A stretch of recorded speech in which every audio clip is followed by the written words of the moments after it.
자유 헌정 질서를 지키기 위해 비상계엄을 선포합니다. 그거는 앞으로 사법 절차를 통해서 명료하게 되리라고. 법에 나와 있지 않습니까, 총리? 전두환보다 더해요, 윤석열이. 2년 내내 그러셨어요, 총리는. 위법한 국무회의입니다. 맞습니까? 다시 묻겠습니다. 국무회의 자체가 굉장한 절차적, 실체적 흠결을 갖고 있다고 생각합니다. 헌법 82조에 규정돼 있잖아요. 전두환보다 더한 위법 국무회의입니다. 자, 총리. 내란의 피의자 신분으로 소환 통보 받았죠? 네, 받았습니다. 언제 출석합니까? 수사 절차에 따라서 잘 협력하도록 하겠습니다.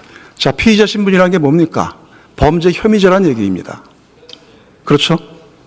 네, 그렇게 알고 있습니다. 총리가 피의자 신분이라는 것은 내란 계엄의 동조자가 될 수 있다는 얘기입니다. 어떻게 생각하세요?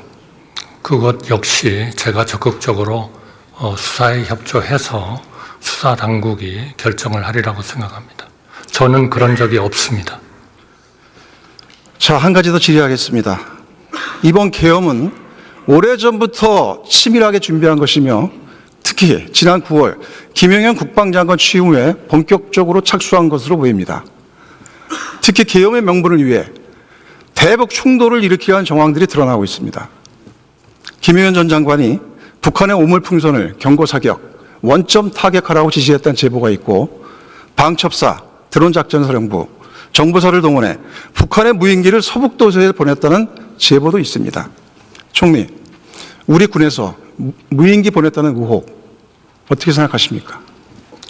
군에서 보고받았어요? 저는 들은 바가 없고요. 국방부도 그거는 뭐 부인도 시인도 하지 않겠다라고 얘기한 걸로 알고. 자, 이런 의혹 이미 다 드러나고 있어요. 국민적 의혹을 갖고 있습니다. 이거 말끔히 해소하기 위해 군에서 조사 지시하시겠습니까? 제가 지금은 조사를 지시할 그런 입장에는 있지 않는 것 같습니다. 앞으로 여건이 되면 앞으로 권한을 갖게 되면 조사하시겠어요? 앞으로 그럴 상황이 된다면 그때의 상황에서 판단해 보겠습니다. 자, 들어가세요. 계엄 이후에 대통령께서 담화를 통해 경고성 계엄이었다라는 말씀하셨어요. 동의하십니까? 저는 그 어떤 형태에도 계엄은 해서는 안 된다 이렇게 생각합니다. 처음부터 끝까지 다 보셨기 때문에 그 당시의 상황들이 국회를 향한 경고성 계엄일 수도 있었겠다 하는 생각 해보신 적 있나요?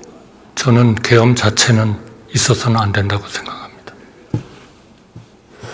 근데 앞서 다른 장관들 누구까지가 그런 문서들을 받으셨는지는 모르겠습니다. 아마 수사기관에서 밝혀질 테지만 외교부 장관과 경제부총리가 받았던 문건을 보면 결국은 계엄 이후에 국정을 어떻게 하라라는 내용의 문서들인 것 같습니다. 그래 보이죠? 글쎄요, 뭐 대통령님은 그렇게 만약 대통령님이 직접 주신 거라면 그런 생각을 할 수는 있겠습니다만 국무위원들 모두가 이 계엄 자체는 계속 반대했다는 얘기는 그만하시고요. 대통령이 국회를 향해서 경고성 계엄을 하신 거면 이렇게 순차적으로 체계적으로 계엄 이후에 경제와 외교를 어떻게 해라라는 지시사항이 담겨있는 문건을 줄 리가 만무하죠. 아니 저희가 제 말이 틀린 게 있습니까? 맞습니다. 총리님? 그런데 저희가 계엄의 선포를 동의하시죠? 제 말에. 계엄의 선포를 저지하지 총리님, 못했기 때문에 그렇습니다. 계엄 이후에도 대통령은 이걸 금방 끝낼 생각이 아니었던 거예요. 외교와 경제에 있어서도 이런 방식으로 끌고 가야 된다는 보관이 이미 머릿속에 있었고 문건까지 작성했고 해당 장관들에게 배포한 겁니다. 그러나 국회에서 우리 계엄 해제 요구를 의결하셨을 때 안 했으면 지금 저희는 계엄 상황이었겠죠. 그렇게 수용을 하셔서 해제를 하셨습니다. 들어가십시오. 네. 내란 행위에 대해서 국무총리 한덕수는 방조했다, 수수방관했다 이런 비판에 어떻게 답하시겠습니까? 저는 그렇지 않습니다. 그런 계엄의 선포를 막기 위해서 최선을 다했다 그렇게 생각합니다. 내란 행위는 맞습니까? 네, 그러한 문제는 앞으로 수사 과정에서 밝혀질 그러한 내란 행위 일이라고 생각합니다. 관련돼서 피의자여서 답을 못 하겠다 이런 말씀이시죠? 네, 피의자니까 답을 못 하겠다 이런 말씀이신 거죠? 뭐 그런 이유보다는 예, 들어가시죠. 더 이상 안 묻겠습니다. 수사 과정 쪽에서 밝혀져야 되지 않냐 그렇게 예, 생각합니다. 들어가시죠. 예. 12월 3일 계엄 선포 후 오늘까지 윤석열 대통령과 통화한 적 있습니까?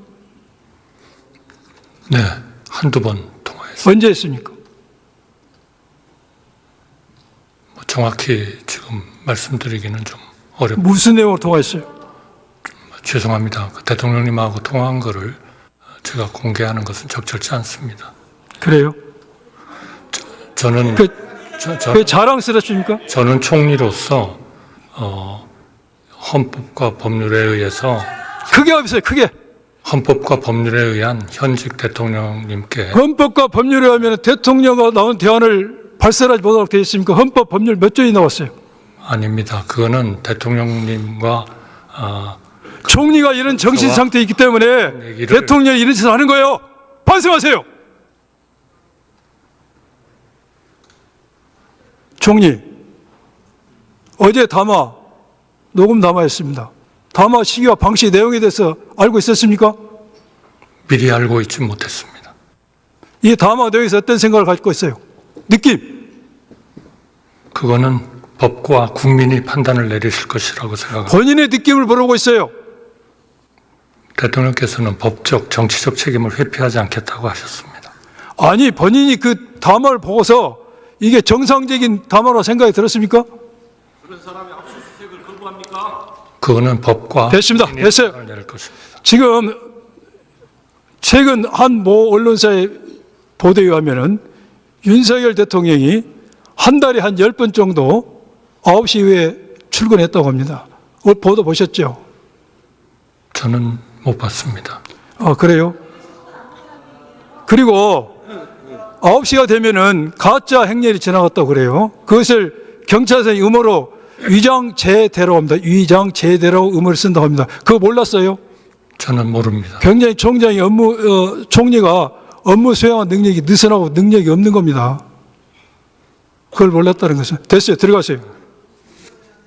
주식은 현대 경제에서 중요한 역할을 합니다. 개인 투자자에게 주식 투자는 자산을 증식할 수 있는 중요한 방법입니다. 많은 사람들이 주식을 통해 장기적으로 큰 수익을 얻고 노후 자금을 마련하거나 부를 축적합니다. 기업은 주식을 발행하여 필요한 자본을 모집합니다. 이들을 통해 새로운 사업을 확장하거나 연구 개발에 투자할 수 있습니다. 주식 시장을 통해 자금을 유치함으로써 회사가 성장하고 경쟁력을 갖출 수 있게 됩니다.